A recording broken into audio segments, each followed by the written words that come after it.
Shabbat Shalom and greetings to the 12 tribes of the Most High Yah through his servant Jacob, whose name was changed to Israel, who, according to the Bible prophecies, have been scattered into the four corners of the earth through slavery and oppression. Greetings. Greetings to those who, though not of the bloodline, as it were Gentiles grafted into the olive tree of the nation of Israel, the scattered people, and joining and sojourning with us in the faith of righteousness. Greetings. Blessings upon those that are working in the healthcare field, as well as the first responders who are trying their best every day to save human lives and risking their own lives oftentimes in doing that. Blessings upon those that pick up garbage for us to keep our streets and our sidewalks clean and disease-free. Blessings also upon those that make deliveries for our convenience. Double blessing on the people who are trying to recover, rescue, and help the victims of pornography and the victims of child pornography, the victims of child molestation and pedophilia, the victims of prostitution and child prostitution, the victims of human trafficking and sex slavery. Blessings upon the ones trying to help these victims, and curses, double curses, on the perpetrators and perverts that take advantage of these innocents. Finally, blessings upon the homeless. 600,000 men, women, and children in the United States without a roof over their head tonight because of disasters, natural disasters, judgments that are already falling upon the earth and upon the land, and millions around the world in the same or worse conditions. Blessings upon them, for theirs is the kingdom. Blessings upon those trying to help. Greetings, brethren and sisters that are in the chat. Sister Shalina, Brother Shalina, Sister Isha, Brother Kelly, Sister Ways, Brother Chaplain Lewis, Brother Man, Heavenly Garden, Brother Ben Israel, Righteous is the Way, and all others who may join us in the chat. Blessings and greetings to all of you. Before we get started today in a very important lesson, Thyatira, the fourth church of the seven churches of the book of Revelation, I want to tell you a couple of announcements, a couple of things I want to share. First of all, this lesson that we're doing today, Thyatira, is going to take 2 study sessions, tonight probably, and tomorrow morning in the morning session. Praise the Most High. Praise the Most High. All right, Sister Julia, praise the Most High. So this is going to take 2 sessions. It's an important session. It's going to help us. And whenever we're taking time like that, because there's a lot of information to share, a lot of what you probably have never heard of before, unless you've seen some of our studies in the past. So it's going to take 2 studies. Now, that being said, tomorrow afternoon, once we do the 11 o'clock hour, 11:30 hour study that we do tomorrow, the afternoon study is going to be our question and answer. Remember, we started question and answer about a month ago. And so we said we're going to try to do it monthly. And especially now that we're doing the book of Revelation, we're going to be doing a question and answer tomorrow afternoon.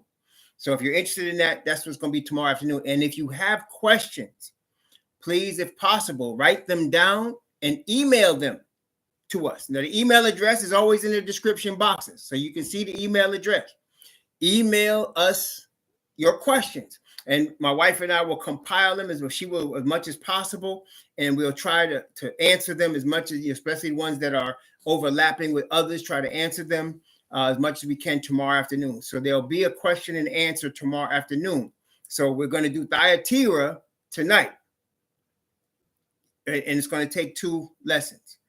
And we're going to be going into the book of Daniel for that. And then tomorrow afternoon, it'll be a question and answer. So just if you have any questions, it doesn't necessarily have to be about the book of Revelation, but we are studying it. So that might be a topic or anything that you have a question about. Please feel free to email us before tomorrow afternoon, so we can pull all of these and my wife and I can go through them and then try to answer as much as possible. Okay, praise the Most High. Okay, which brings me to another thing I wanted to touch base on that really doesn't have much to do. Well, everything has much to do with Revelation, but let's talk about New Year's for a second. New Year's. Today in the United States of America, right now, it is December 31st. Technically, if you're a Hebrew and it's sunset already, it's really New Year's already. But for the world, for the people that are following the Gregorian calendar, it's not until midnight.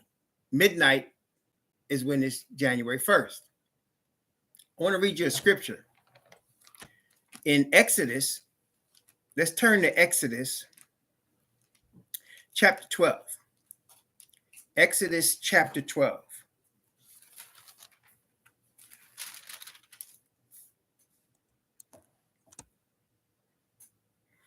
Now, Exodus chapter 12 was the night of the Passover. It was the night of the Passover. And from that point, the Israelites were going to keep a Passover every year. Okay, it was why the Passover was instituted. And the Passover, according to the Bible, begins with the 14th day of the first month of the year. The first month of the year is generally the first new moon after the equinox. We talked about this before, but let me just go over it again because some of us might be confused. What are the equinoxes? Equinox signifies when spring comes. Okay? I want to make sure, I want to do this real slow. So I want to make sure y'all can hear me. Can you please type a 1 in the chat if you can hear me? If you understood what I just said, please type a 1 because I want to go slow on this part. It's not the Thyatira study yet, but I want to make sure you got this. Okay. So twice a year, there's what's called an equinox. It happens once in the spring and once in the autumn or the fall.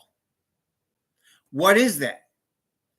If you look at the sun and the moon's phases on Google, just do a Google on the moon phases or do a Google on the spring equinox. They always tell you it's around the 21st of March, but it changes from year to year because the moon phases are not equal all the time, right? So they change. This particular year, the equinox is on March 17th. So look up the March 17th of 2022 and you'll see what I mean. March 17th is the closest you're going to get to an exact 12 hours of daylight and 12 hours of nighttime. All right, y'all got me? So exactly 12 hours of daylight and 12 hours of night. That's the equinox. That's why I call it equinox. Okay? What is that? So prior to that, prior to the 17th of March, you're always having more night than day. So if you notice now, the sun sets earlier than it usually does, like say in the summer, right? So December, we just passed December, and during the course of December, around the 20th, you had the shortest day of the year, the day with the least sunlight. And then after that point, the days start to get longer and longer and longer. This is without man messing with daylight savings time. It just naturally happens. So it gets longer and longer and longer until you get to a point where there's an equal amount of day and night. That's called equinox. After equinox, the days start to get longer. So that after the equinox, you'll start having more daylight than nighttime. And that continues until you get to around the 20th, 21st of June, which is called summer solstice because that's the longest day of the year. Whereas completely the opposite in December is the shortest day of the year. So from June 20th, slowly the day starts becoming less and less until you get around the 20th of September. I got to look it up to see when exactly it is, but around the 20th, 21st of September, you have again you have what they call the fall equinox, because you'll have 12 hours of day and 12 hours of night. And from that point, the days continue to get shorter and the night continues to get longer. And it's a cycle that happens every single year. So once you get to the equinox in the spring and the days are starting to get longer, that's your new year. And so the first new moon after that is the first new moon, the first month of the new year. Does that make sense? Can y'all got me so far? Okay, so I will make sure y'all understand. Can please type a one. I know I'm being a pain about that. I just want to make sure you hear this because there's so much misinformation out there. Nature is really telling us what's going on. Okay, so this particular year, you'll see 12 hours of day and 12 hours of night on March 17th. So the first new moon. Now, the world calls the new moon when the moon is still black. They call it new moon because you can't see the moon anymore. So they say new moon. But for us, you got to see it first. So what they call the waxing crescent is the new moon. And even the Muslims, when you see the sign of the Islam, you ever notice there's like a crescent moon with a star in it? That's telling you it's the new month. That's the new month. And that's not a Muslim thing. That's a cultural thing from that area of the world where our people come from. Okay, so when you see that first crescent, that's the beginning of the month. Okay, and so so this year, the real new year, let's read it. Exodus chapter 12. Exodus chapter 12, because the Most High instituted the new year for the Hebrews. The Romans instituted the new year for the world. It's called the Gregorian calendar, what we follow, right? And they instituted the new year as January 1st in the middle of winter, which makes no sense, does it? Not according to nature. But the Most High did it according to the nature that he established. He gave us the seasons, right? So let's take a look at Exodus chapter 12, beginning at verse 1. Exodus chapter 12, beginning at verse 1, and I'm going to read from verse 1 down to verse, let's see. I'm going to read from verse 1 down to verse 7. Okay. And Yahweh spake unto Moses and Aaron in the land of Egypt, saying, this month shall be unto you, you Israelites, the beginning of months. It shall be the first month of the year to you. That's pretty clear, isn't it? Is it January 1st? Is it September? When is it? Speak unto all the congregation of Israel, saying, in the 10th day of the first month they shall take to them every man a lamb, according to the house of their fathers, a lamb for an house. And if the household be too little for the lamb, let him and his neighbor next unto his house take it according to the number of the souls. Every man according to his eating shall make your count for the lamb. Your lamb shall be without blemish, a male of the first year. Ye shall take it out from the sheep or from the goats, and ye shall keep it until the 14th day of the same month. And the whole assembly of the congregation of Israel shall kill it in the evening. And they shall take of the blood and strike it on the two posts and upon the upper door posts of the houses wherein they shall eat it. So he told us when the beginning of the year is. It's Passover. And when it's Passover, it's in the spring. Well, let me ask you, doesn't it make more sense for the beginning of a year to be in the spring than in the middle of winter? So now, tonight is the world's new year. Tonight is the world's new year. Okay? So everybody says Happy New Year and everybody's festive and all that. But as Israelites, we know that the first new moon after March 17th, after March 17th. I forgot when it is. It's sometime in early April. You got to look it up. But the first new moon after March 17th is the new year. And 14th day after that new moon is the Passover. And the 15th day is the Feast of Unleavened Bread. That is the new year, according to the Bible. Okay? Just to show you how, and let me explain this to y'all. Some of y'all take this and you'll say, well, see, we got to discard the Gregorian calendar altogether. No, that's not true. In terms of the number of days in a year, the Gregorian calendar is correct. I know people have a hard time with that. But again, I want y'all to think about this. If the Gregorian calendar of 365 days was wrong, then the seasons would be off. See, they can count the equinox. They know the equinox is going to be in March every year because they got the days right. So they have 365 days for 3 years, and every fourth year, the 366 days, they call it a leap year. If that was wrong, and they have been wrong in the past, they've been off calendars, you'll find yourself snowing in July here. You'll find it 90 degrees in December because your seasons would eventually be off if you got the wrong number of days. So the number of days is correct. And that's why people trying to create a Hebrew calendar on 29-day months, it's not going to work. Because you're going to end up with 354 days, and you're going to end up moving the seasons backwards. You understand? You could create one. I've actually been able to do one. And I got a document I put together on it if you want to see it that has the days correct, because the days on the Gregorian calendar are correct. Like I said, you would know they were off if the equinox was off, but it's in March every year. If the days were off, you'd find your equinox in December sometimes. You understand? Your days would be off.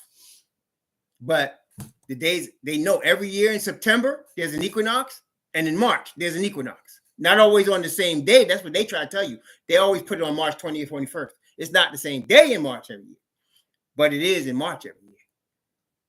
Okay, which tells you they got the number of days correct. All right, so you just can't discard the calendar because it's a pagan calendar.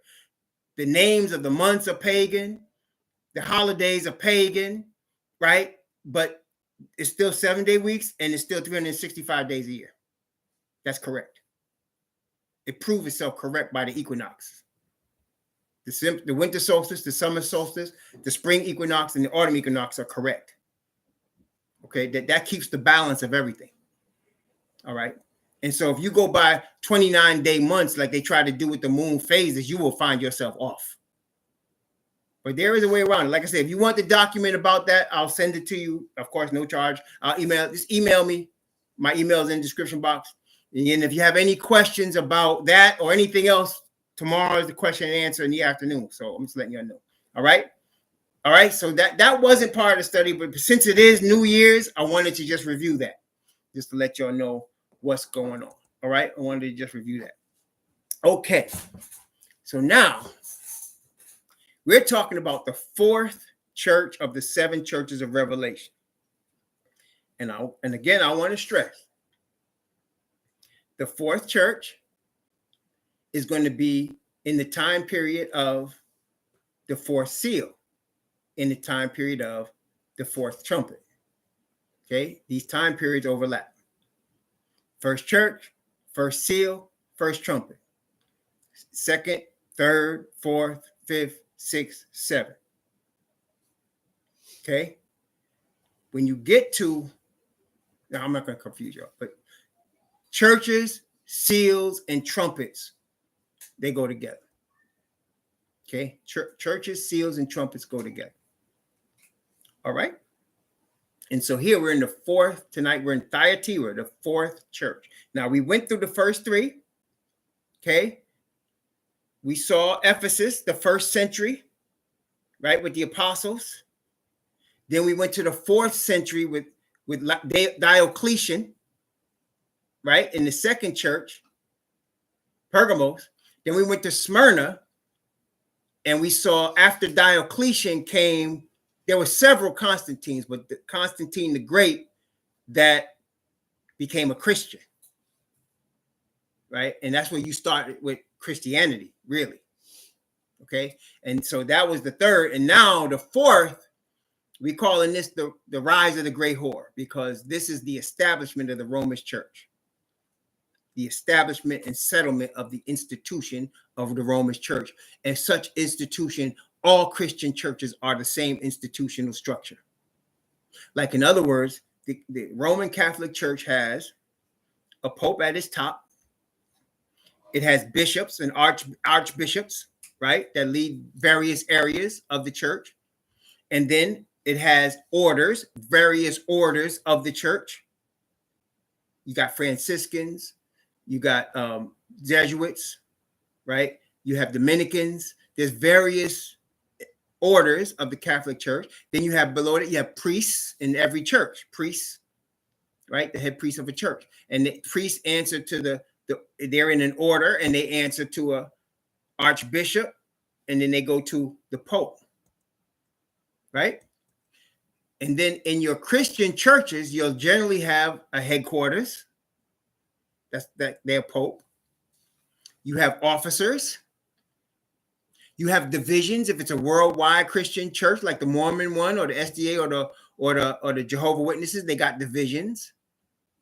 They have conferences, right?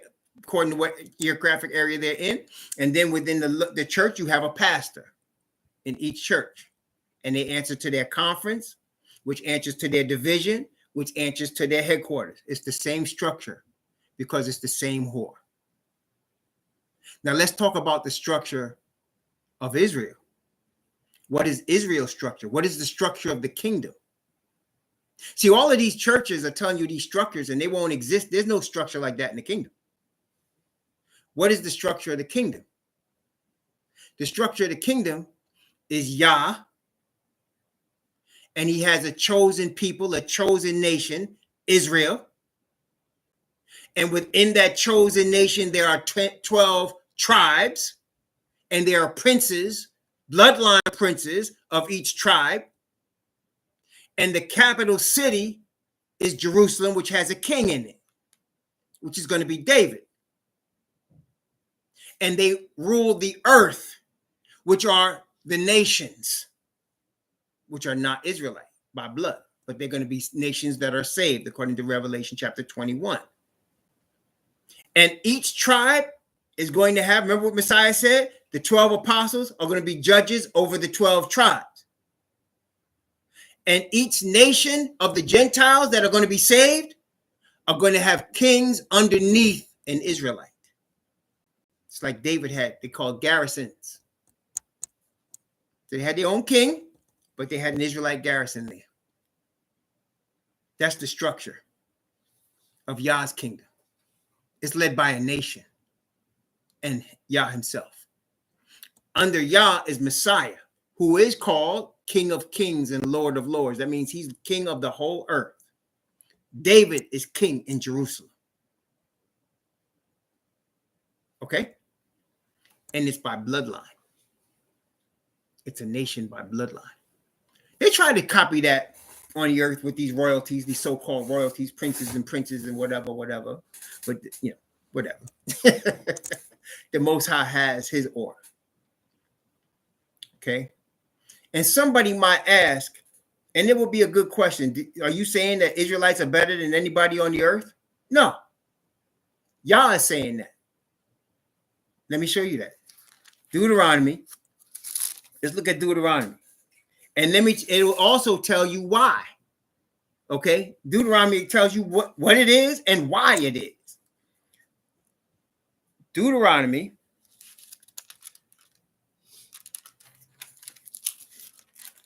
chapter 7. Deuteronomy chapter 7. Beginning at Deuteronomy 7, beginning at verse 6. Deuteronomy chapter 7, beginning at verse 6. And I'm going to read from verse 6 to 9. It tells you who and it tells you why. Ready? For thou art an holy people unto Yahweh thy most high. Yahweh thy most high hath chosen thee to be a special people unto himself above all people that are upon the face of the earth. Did I say that? Or did Moses say that? Let's continue. Yahweh did not set his love upon you, nor choose you, because ye were more in number than any people. For ye were the fewest of all people. So it wasn't because we were in ourselves great that he chose us. No. Why? Verse 8. But because Yahweh loved you, and because he would keep the oath which he had sworn unto your fathers. Why? Because he has sworn an oath to our fathers. Who are our fathers? Abraham, Isaac, and Jacob. So he has chosen us because of a promise he made to our fathers. Because, again, he would keep the oath which he had sworn unto your fathers. Hath Yahweh brought you out with a mighty hand and redeemed you out of the house of bondmen from the hand of Pharaoh, king of Egypt. Know therefore that Yahweh thy most high, he is most high, the faithful most high, which keepeth covenant and mercy with them that love him and keep his commandments to 1,000 generations.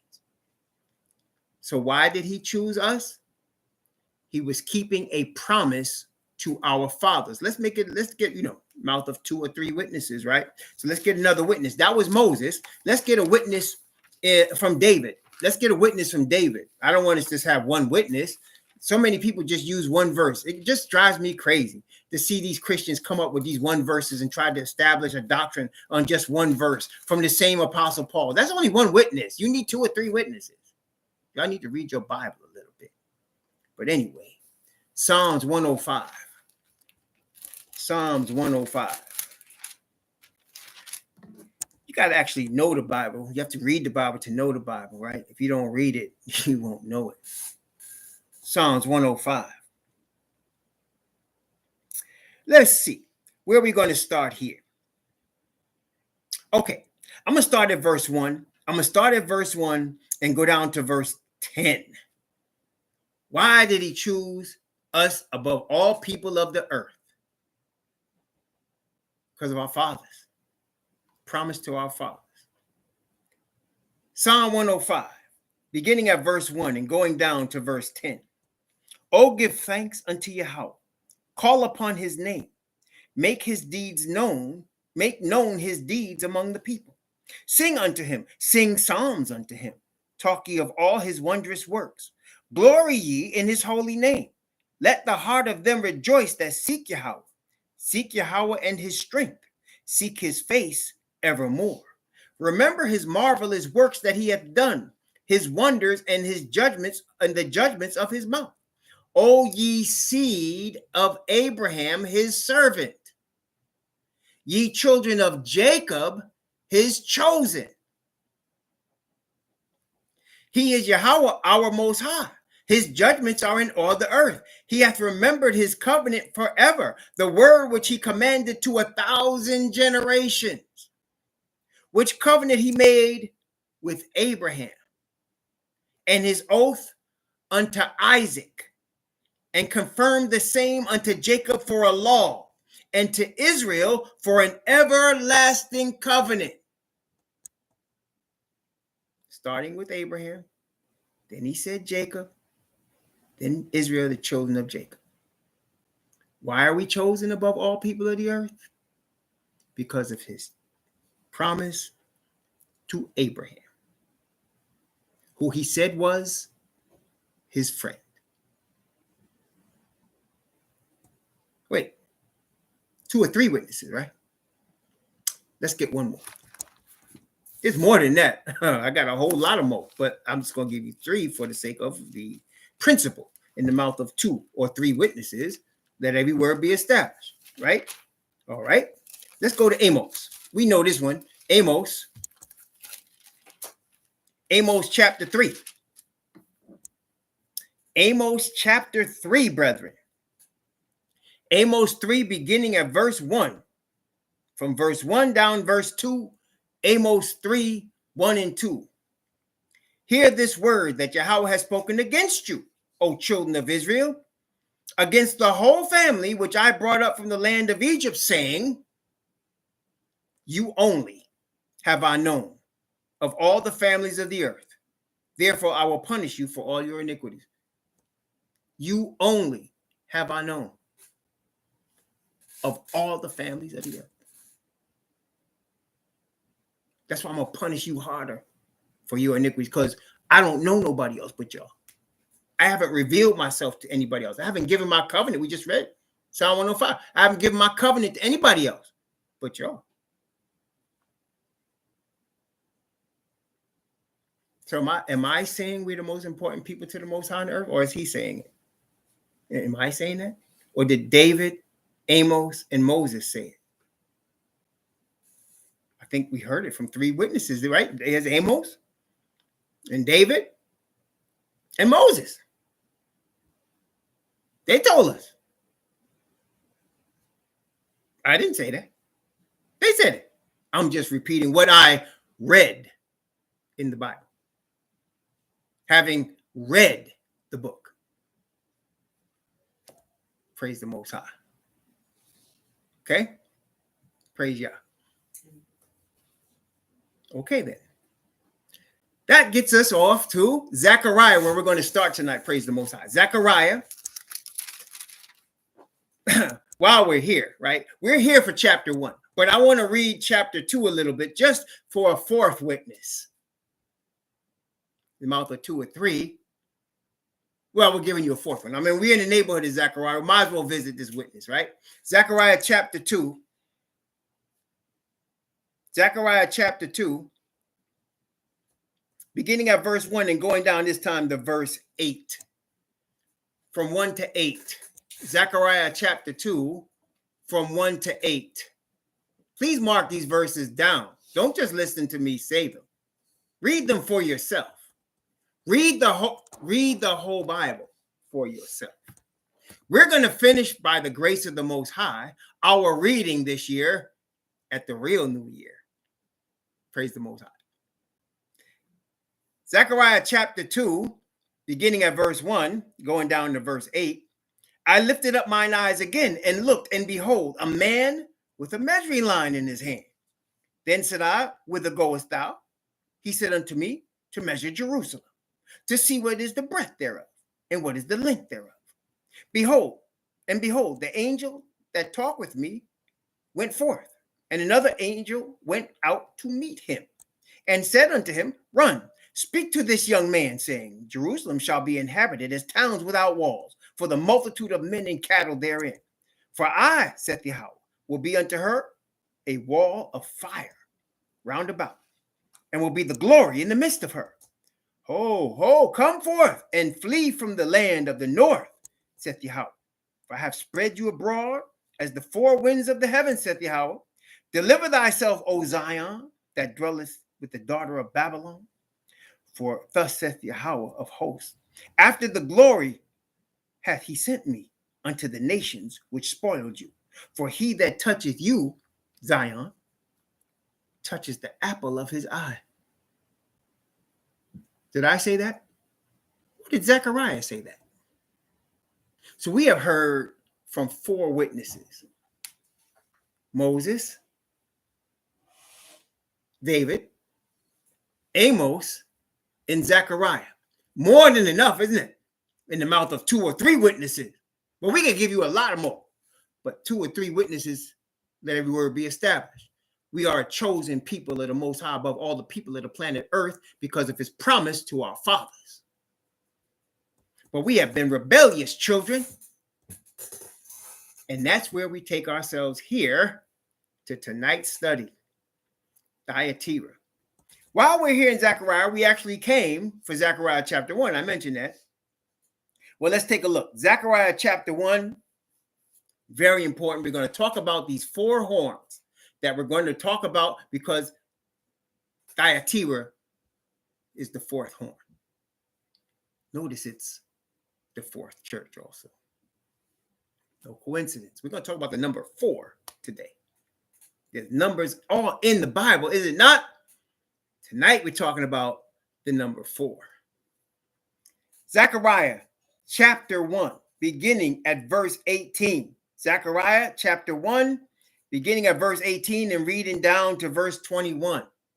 What do we see here? Then lifted I up mine eyes and saw, and behold, 4 horns. Horns represent power, y'all. Just horns represent power. You know, it's interesting, not to get too far off the subject, but when Messiah met Paul face to face on the road to Damascus, what did he tell him? He said, it's hard for you to kick against the pricks. The word pricks is another word for horn or goads, ox goads, horn. In other words, it's hard for you to kick against the power. When you look at these things more deeply than the Christians, you'll see a lot. Praise the Most High. Look at it from the look of a Hebrew. Then you'll understand. Praise Yah. Okay. So he said, lifted up my eyes and saw, and behold, 4 horns. And I said unto the angel that talked with me, what be these? And he answered me, these are the horns which have scattered Judah, Israel, and Jerusalem. How many horns? How many powers? 4. He said there were 4 powers that have scattered Judah and Israel and Jerusalem. That is the northern, the southern tribes scattered the nation. There were 4 powers that did that. Okay. Then said I, verse 20, and Yahweh showed me 4 carpenters. Then said I, what come these to do? And he spake, saying, these are the horns or powers which have scattered Judah, so that no man did lift up his head, but these are come to fray them, to destroy them, to scatter them, to cast out the horns of the Gentiles, which lifted up their horn over the land of Judah to scatter it. You see them in Revelation chapter 7, which we will get to. But today we're dealing with the 4 horns that have scattered Judah, Israel, and Jerusalem. Which the last one is the 4th church, Thyatira. And we're going to start in Daniel. Okay, so let's go to Daniel chapter 2. We talked about this many times, Daniel chapter 2. But for those watching this for the first time, first let me tell you, we did a study on the book of Daniel, the prophecy of Daniel. I think we did that in 2020. Look up Raw Hebrew Remnant, Daniel's theories, and you'll see it. And in there, we did chapter 2 in great detail, because I'm not going to go as a great detail today because we got a lot to cover. Okay, like I said, it's going to take us 2 studies to cover Thyatira because it's an important church, because it's affecting us now. Okay, so in Daniel chapter 2, let's start off in the beginning just to get a synopsis of the beginning, right? I'd like to do some context. So let's take a look. Daniel chapter 2, beginning at verse 1. Daniel chapter 2, beginning at verse 1, going down to verse 5. And in the 2nd year of the reign of Nebuchadnezzar dreamed dreams, wherewith his spirit was troubled, and his sleep brake from him. Then the king commanded to call the magicians and the astrologers and the sorcerers and the Chaldeans, for to show the king his dream. So they came and stood before the king. And the king said unto them, I have dreamed a dream, and my spirit was troubled to know the dream. Then spake the Chaldeans to the king in Syriac, O king, live forever. Tell thy servants the dream, and we will show the interpretation. The king answered and said to the Chaldeans, the thing is gone from me. If ye will not make known unto me the dream with the interpretation thereof, ye shall be cut in pieces, and your houses shall be made a dunghill. I'm going to turn your houses into a sewer, a septic tank. And I'm going to cut you in pieces and put you in it, if you don't tell me what I dreamt and what it means. Check it out. So the most powerful man on the planet was Nebuchadnezzar. At that time, Babylon was the top dog on planet Earth. There was no power that was messing with him. Not from Europe, not from Japhet, not from Ham, not from Sem, nobody. He was the dude, the dog. Nobody was messing with him. So he had a dream. I mean, you know, when kings have power, a look, a suggestion could mean your life. In other words, He could just look at his man. It's like, and you dead. That's it. This man was powerful like that. So powerful, he didn't want you looking in his face. Okay? So, he had a dream. And he tells his homies, the psychics, astrologers, sorcerers, people that the Most High tell us not to mess with. He tells them, I had a dream. I need you to tell me what it means. So they say, okay, cool. Let us know the dream, O great king. We'll give you the interpretation, even if we have to make something up. Kings say, that's the problem. I don't remember the dream. I need you to tell me what I dreamt last night and then tell me what it means. And if you don't, I'm going to cut you into little pieces. I'm going to turn your house into a septic tank for dung. And I'm going to put you in. Uh-oh. We got a problem.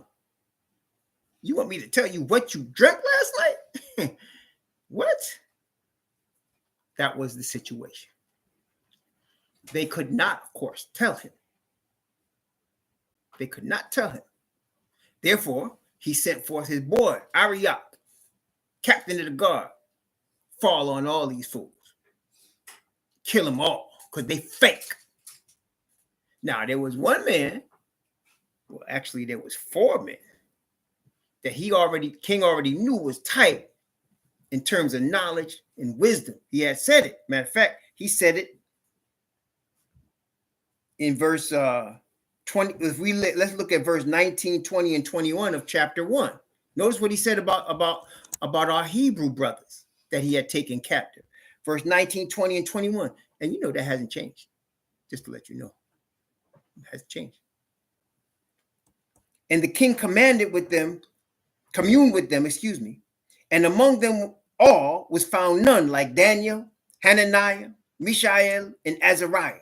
Therefore stood they before the king, and in all manners of wisdom and understanding that the king inquired of them, he found them 10 times better than all the magicians and astrologers that were in all his realm.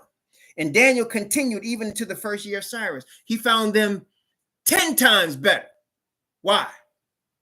Because the blessing of the Most High is upon his chosen. Not necessarily we just naturally smarter. His blessing is, even when, listen, y'all, even when we are in captivity and under the curse, his blessing is on us. Even the world recognizes it. The talent that comes, the greatest talents come out of this earth, like the cotton gin that they gave to the Ashkenaz Eli Whitney was really invented by a slave that probably couldn't read.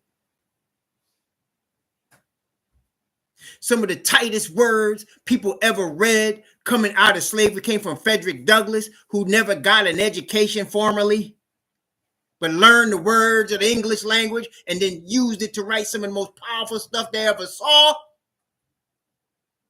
Malcolm X was a drug dealer, a pimp, a drug addict, came out of jail and spoke some of the most eloquent things that are way ahead of his time. They didn't even understand it.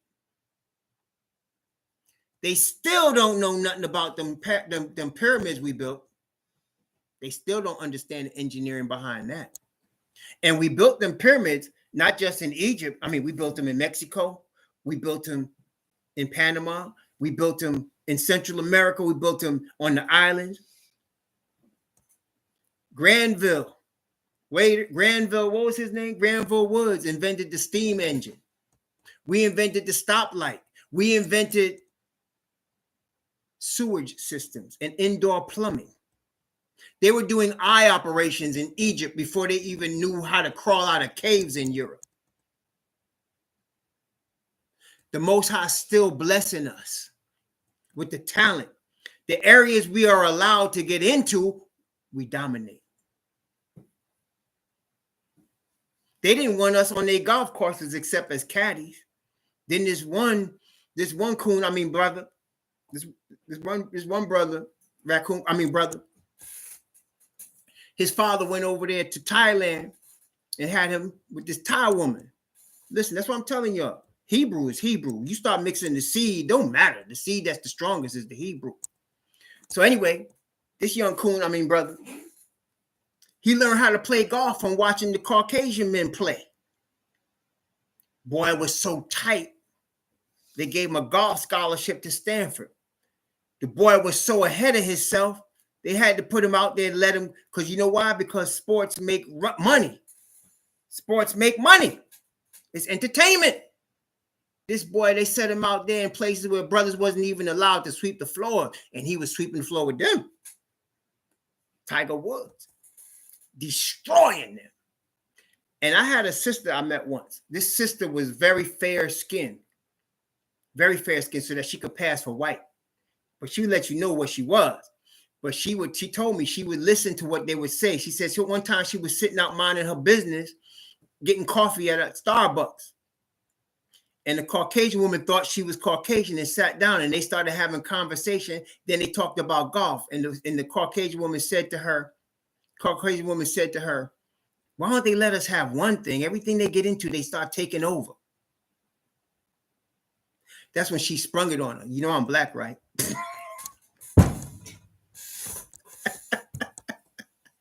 Because Evan Tiger was killing him. Boy don't know who he is. Don't want to know who he is, right? Running away from who he is. But that don't change who he is, does it? A cloud is a cloud. It could try to be a stone. It could try to be a water. It could try to be a green grass, but it's still a cloud, right? A Hebrew is a Hebrew. He may not know who he is or want to know. That don't change what it is, though, does it? It ain't because we're physically more gifted than anybody else. The blessing of the Most High is upon us. And they have to keep that under wraps. Why? Because if they let us get too far ahead, we might just take over. You understand? The blessing is still there. So when he saw Hananiah, Mishael, and Azariah, he said, man, these brothers 10 times better than anybody I got in my kingdom. Well, he must have forgot about that when he got the dream, because his reflex action was to call on his homies that was the astrologers and the soothsayers and them fools, right? That the Most High taught us through Moses, don't mess with astrology, don't mess with soothsayers or necromancers and all that black magic foolishness. But he called on them first because they was from Babylon. They couldn't tell him nothing. So he sent out Arioch to kill them all. And Daniel, one of the four brothers, the serious brothers from the tribe of Judah, y'all, said, what's going on? Let's look at that.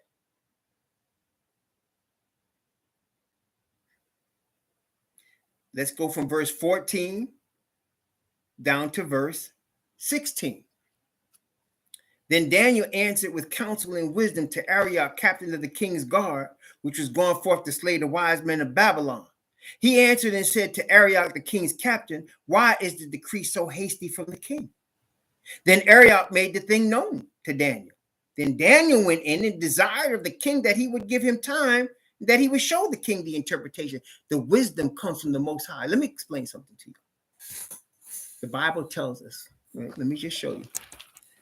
1 Corinthians.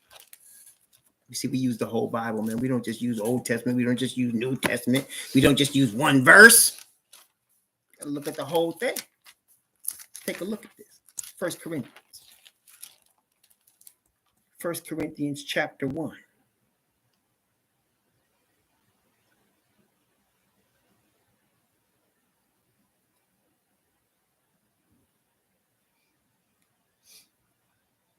I'm going to start 1 Corinthians chapter 1. We're going to come right back to Daniel. Remember, we're doing the 4 powers today. 1 Corinthians chapter 1, but we got to look at these principles and stuff along the way that teach us how to be good Hebrews, right? So let's look at this. I'm going to start at verse 21. I'm going to go from verse 21 down to verse 24. 1 Corinthians chapter 1, 21 to 24. For after that, in the wisdom of Yah, the world by wisdom knew not Yah. It pleased Yah that by the foolishness of preaching to save them that believe. For the Jews require a sign, and Greeks seek after wisdom. But we preach Messiah crucified, unto the Jews a stumbling block, and unto the Greeks foolishness. But unto them which are called, both Jews and Greeks, Messiah, the power of Yah and the wisdom of Yah. So Messiah represents Yah's power and his wisdom. Wait a minute. 2 Corinthians chapter 5, verse 21. 2 Corinthians 5:21.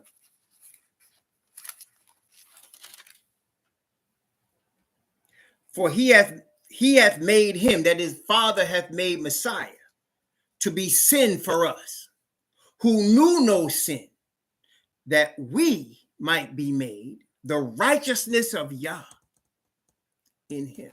So Messiah is wisdom and righteousness and power of the Father. So it's because Messiah is on our behalf as wisdom, righteousness, and power. Father reigns on his chosen wisdom, righteousness, and power. Praise the Most High. So Daniel had that as he was a repentant sinner.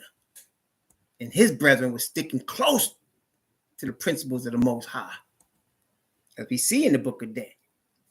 So now Daniel answers Arioch with wisdom, right? Isn't that what it said? Daniel answered him with what? It said Daniel answered him with, what did it say? Wisdom. Wait, let me go back and find that. Daniel answered with counsel and wisdom. That was the spirit of the Father, y'all.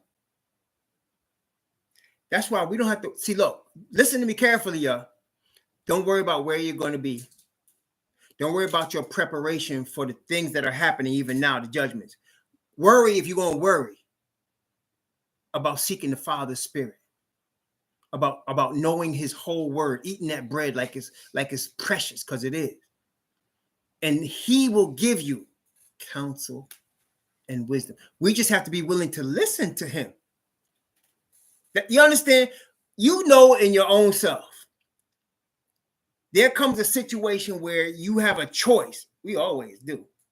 And you could listen to you, or you can listen to the Most High. And whenever we get in trouble, you know and I know it's because we listen to us. You know and I know. I know I can tell you basic this. Look, I got too many wounds on my behind to tell you. I know. When I listen to me, trouble. But he always give me the option. This is the way you're supposed to go. Go this way. But man, I don't like that way. I ain't want to go there. But when I go, everything's all right. Yeah, when I go, okay, you were right again. But most times we want what we want.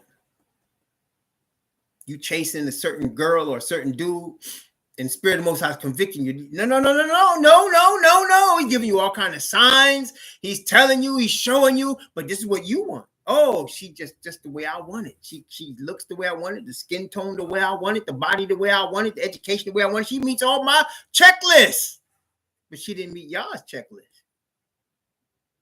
Oh, he's just so, his eyes.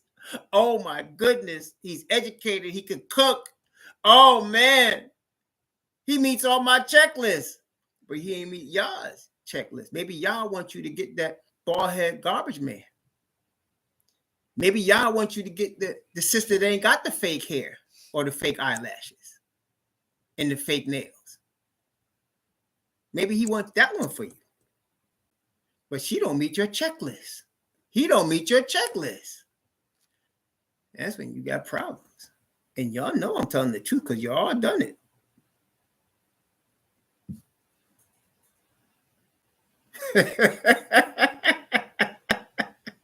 Y'all know I'm telling the truth. But here's Daniel. He's a captive in Babylon. That's what he is. He's a captive in Babylon. And he answers with wisdom and counsel to the man that was called forth to kill him. And the king needed this thing so bad, he gave him the time because the king wanted this answer. King wanted this answer. So he said, okay, give you some time. Okay. Now, let's continue. verse 17 down to verse 22. Actually, 17 down to verse 23. Then Daniel went into his house and made the thing known to Hananiah, Mishael, Azariah, his companions, that they would desire the mercies of the Most High of heaven concerning this secret, that Daniel and his fellows should not perish with the rest of the wise men of Babylon. Then was the secret revealed unto Daniel in the night's vision. Then Daniel blessed the Most High of heaven. Daniel answered and said, Blessed be the name of Yah forever and ever, for wisdom and might are his. He changes the times and the seasons. He removeth kings and setteth up kings. He giveth wisdom unto the wise and knowledge to them that know understanding. He revealeth the deep and secret things. He knoweth what is in the darkness, and the light dwelleth with him. Who did he reveal this to? The Hebrew captives. Who did he reveal this to? The Hebrew captives. I thank thee and I praise thee, O thou Yah of my fathers, who have given me wisdom and might. See, you know where it comes from. And has made known unto me now what we desire of thee, for thou hast made known unto us the king's matter. See? The Hebrews are the sign. And among the Hebrews, the 144,000 are the sign. We want to talk more about that. Let's continue. So now he knows the dream. He knows the interpretation. Nebuchadnezzar is excited. So here we go. Daniel chapter 2, beginning at verse 29. Beginning at verse 29 and going from verse 29 down to verse 30. He's going to bear witness of Yah to Nebuchadnezzar. That witness will bear fruit, as we would see in chapter 4. Nebuchadnezzar will become converted. He would become a grafted in Hebrew. Yes, he will. Daniel chapter 2, verse 29 and 30. As for thee, O king, thy thoughts came into thy mind upon thy bed, what should come to pass hereafter? And he that revealeth secrets maketh known to thee what shall come to pass. But as for me, this secret is not revealed to me for any wisdom that I have more than any living, but for their sakes that shall be made known the interpretation to the king, that thou mightest know the thoughts of thy heart. So he's breaking it down for King Nebuchadnezzar. Wow. He's telling you, this is what you were thinking before you went to sleep. You were thinking about the future. You were wondering about the hereafter. And then you fell asleep. That's what he just told. And he said, I'm telling, and kings, now imagine if it was you. You had a dream. And this has happened to me. I forgot. You have a dream and you forgot the dream, but you knew you had something significant dream. And then later on, at some point, you get an epiphany. You remember you dreamt about that. I don't know if that happened. It happens to me sometimes. And I was like, whoa, I dreamt about that. And I forgot. And then, so now I'm like, whoa, the epiphany. Well, now you got to know Nebuchadnezzar's tripping, right? I mean, you got to know, because he forgot the dream. Not only is boy getting ready to tell him what he dreamt, he said, this is what you was thinking before you fell asleep.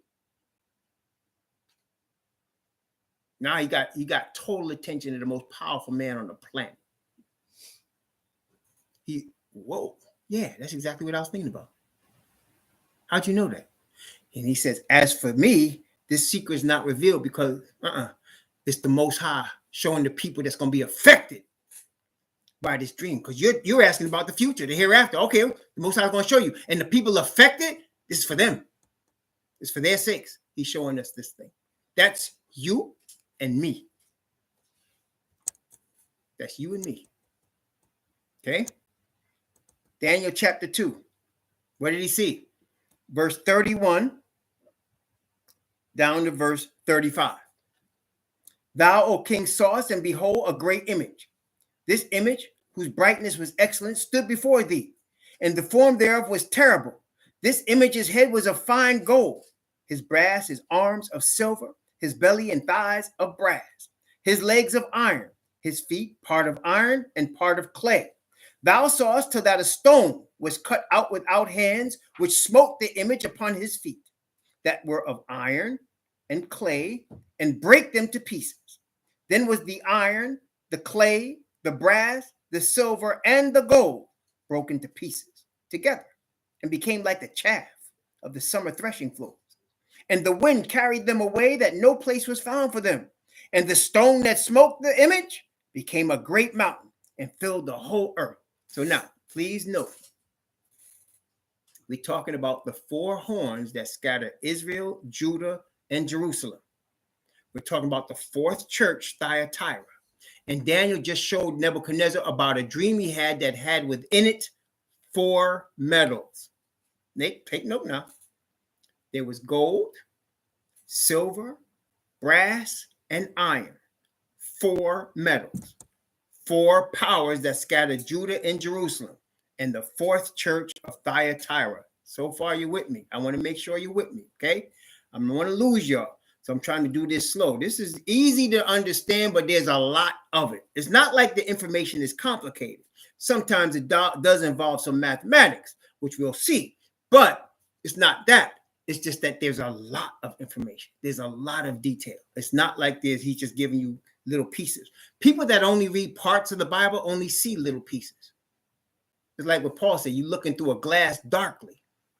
But once you read the whole thing and you see everything in its context, now it starts to become clear and there's a lot of information. It's a movie with a lot of subplots, right? So here you have gold, silver, brass, and iron. You have four metals. You have four powers that scattered Judah, Israel, and Jerusalem. And you're in the fourth church, Thyatira.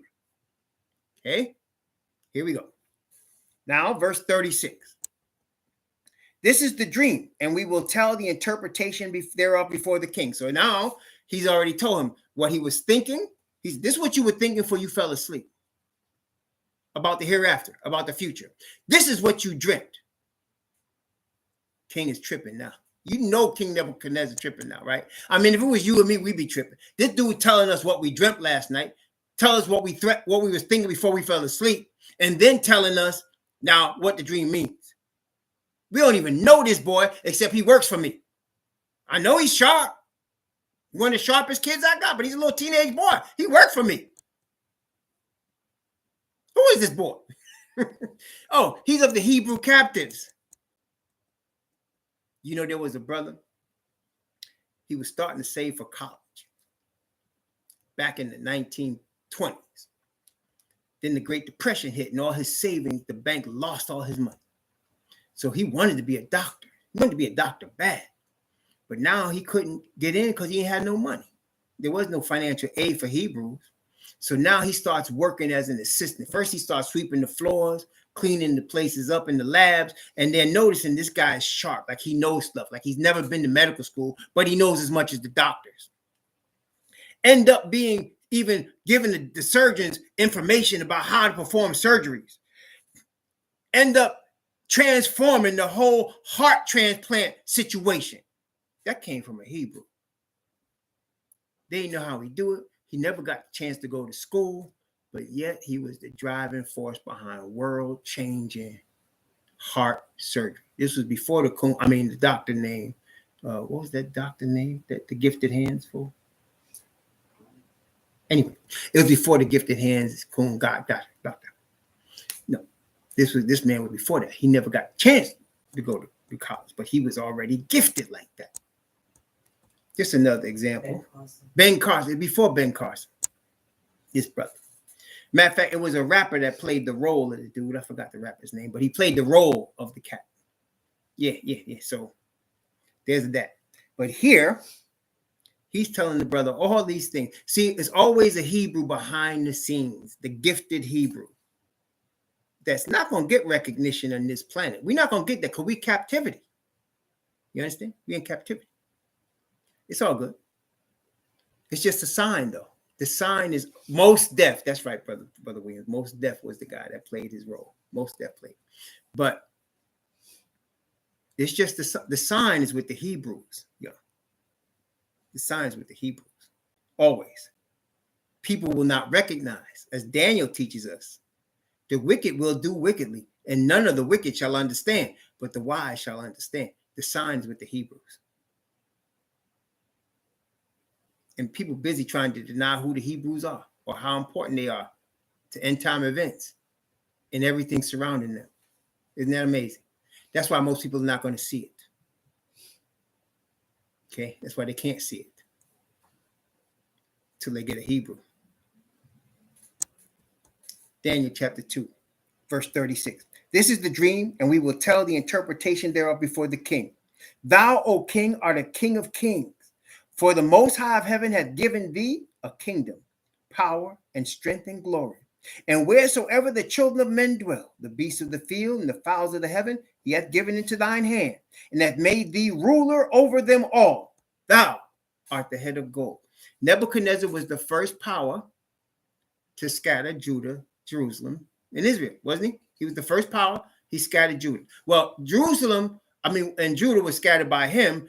Israel, the 10 northern tribes, were scattered by one of the Chaldeans. The Assyrians were also Chaldeans. So it was the Chaldeans, which is also part of the Hamitic kingdom, which was Nebuchadnezzar. Okay, so he was one of the 4 powers to scatter Judah and Jerusalem. That was the first guy that the Bible talks about. And Judah is really, even though Israel had already been scattered, the northern kingdom, we know the kingdom is centered in Judah.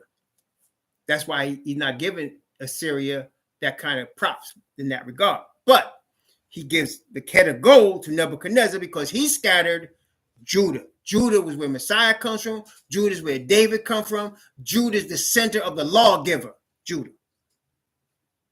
So that's the first one right there. Y'all see that? The first power to scatter was Babylon.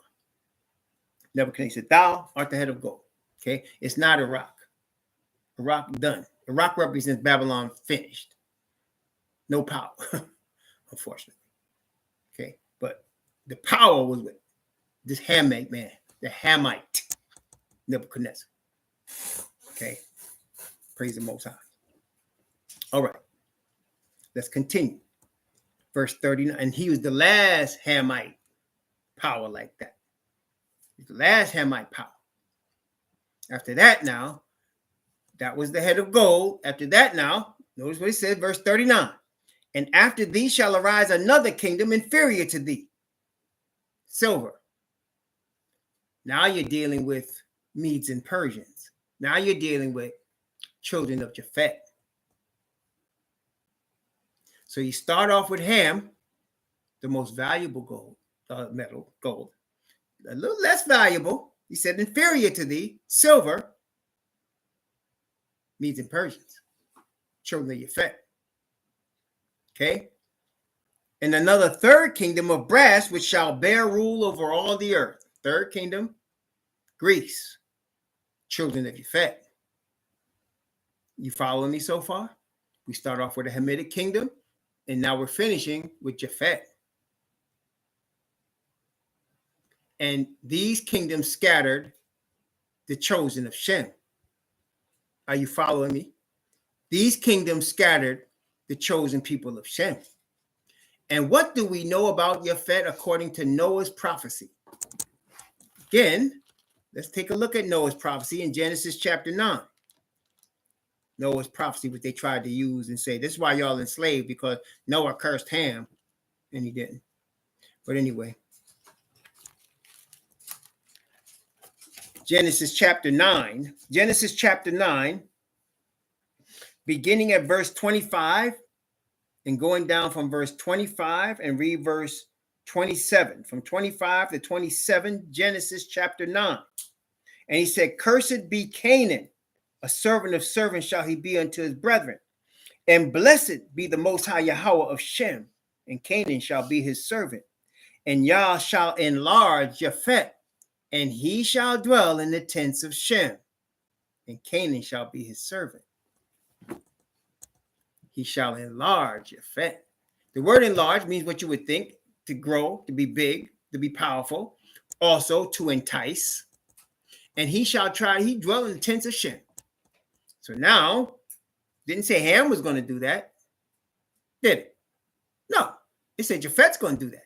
So Japhet is now, you see him after Nebuchadnezzar, you see him with the Medes and the Persians, you see him with the Greeks. I'm going to show you that in a minute. You see him with the Medes and the Persians, you see him with the Greeks. And you're going to see him with the fourth one, the iron, which is the Romans. Let's take a look. First, back to Daniel chapter 2. And the fourth kingdom shall be strong as iron, for as much as iron breaketh in pieces and subdueth all things, as iron breaketh all these, shall it break in pieces and bruise. Whereas thou sawest the feet and toes were part of potter's clay and part of iron, the kingdom shall be divided, but there shall be in it of the strength of the iron. For as much as thou sawest iron mixed with miry clay, as the toes of the feet were part of iron and part of clay, so the kingdom shall be partly strong and partly broken. Whereas thou sawest iron mixed with miry clay, they shall mingle themselves with the seed of men. They shall not cleave one to another, even as iron is not mixed with clay. And in the days of these kings shall the Most High of heaven set up a kingdom which shall never be destroyed. That's the one that's about to come. And the kingdom shall not be left to other people, but it shall break in pieces and consume all these kingdoms, and it shall stand forever. For as much as thou sawest that the stone was cut out of the mountain without hands, that it break in pieces the iron, the brass, the clay, the silver, and the gold, the great Most High hath made known to the king what shall come to pass hereafter. And the dream is certain, and the interpretation thereof sure. In other words, this is going to happen, not stopping. Okay, that's where we live. We live at the feet, toes of the iron and clay. Just in case you don't know what the clay is, you understand these are worldly kingdoms. These are not Yah's people, right? But the Most High said, we are the clay, right? Yah's chosen are the clay. Thou art the potter, we are the clay. So, but remember what the prophecy said. What? Japhet going to dwell in the tents of Shem. So you have a fake people trying to be the clay. And they're mixing with the iron. Who's that?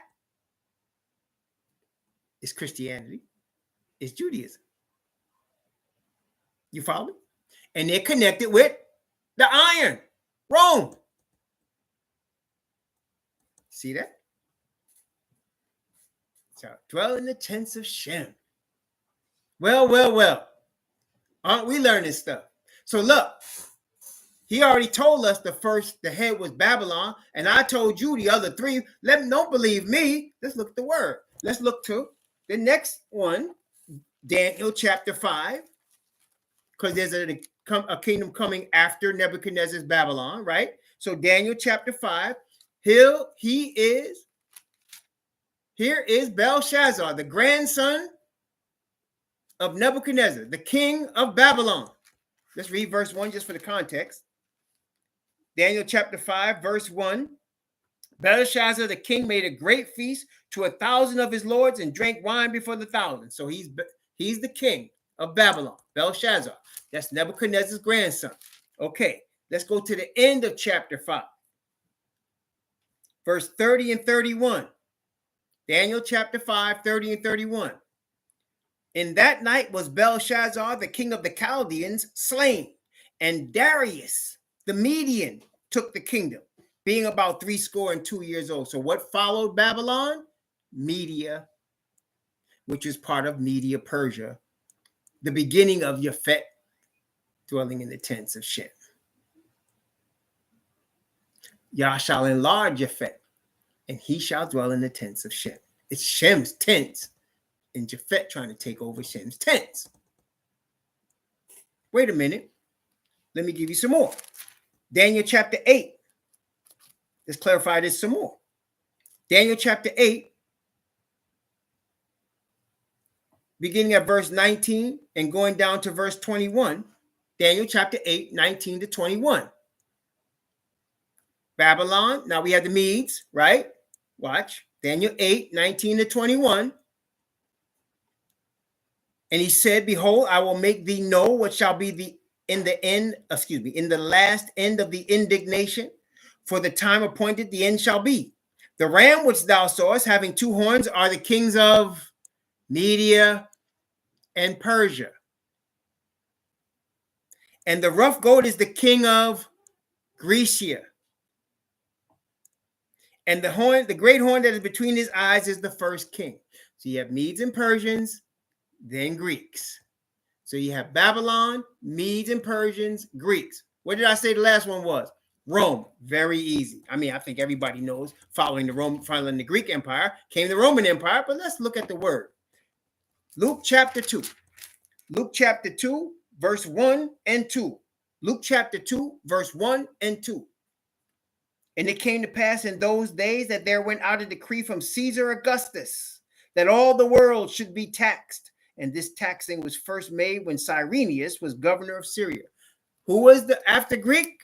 All the world being taxed means he's a world emperor. Rome. So, Babylon, Media, Persia, Greece, and Rome. 4 powers that have scattered Judah and Israel and Jerusalem. Y'all with me so far? We're going to talk about these 4 powers some more. We're done now for the night. I told you it's going to take 2 lessons. So we're talking about Thyatira. This is part 1. We're going to do part 2 tomorrow. And then there's a question and answer. Again, we'll put in the description box the email address. You can look at any of my videos. The email address is going to be in the description box. So just look at any of them you want to see. You'll see that. Okay. Raw Hebrew Remnant. Okay. And you'll see in the description box email address. You got questions for question and answer tomorrow afternoon, please put it in the email. And we will, read them and put them together, try to, answer them as best we can tomorrow afternoon. But we're going to do part 2 of Thyatira tomorrow. I just wanted to establish who these 4 powers were that scattered Israel and Judah. Because we're going to need that as we talk about the 4th church, Thyatira. Okay? Praise the Most High Yah. So now we know Babylon, Media, Persia, Greece, and Rome. All right? I want y'all to understand that. We'll come back to Daniel some more tomorrow and go through some more of this stuff and be ready for Thyatira. All right? Please be safe out there in the Gregorian calendar new year. Be safe. Be blessed. The Most High bless you and keep you. The Most High make his face shine upon you and be gracious unto you and lift up his countenance upon you and give you peace. Shalom. Pray for us that we be faithful also. Shalom.